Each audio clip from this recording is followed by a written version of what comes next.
Severino Malyari, isang pari at ang kauna-unahang Pilipino serial killer. Welcome to Tagalog Story Files.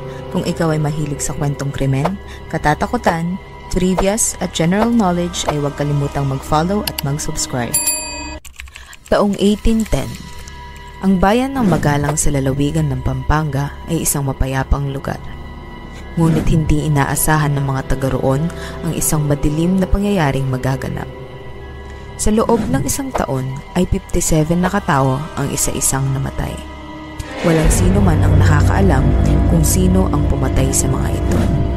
Isa lang ang sigurado, iisa lang ang pumatay sa mga ito.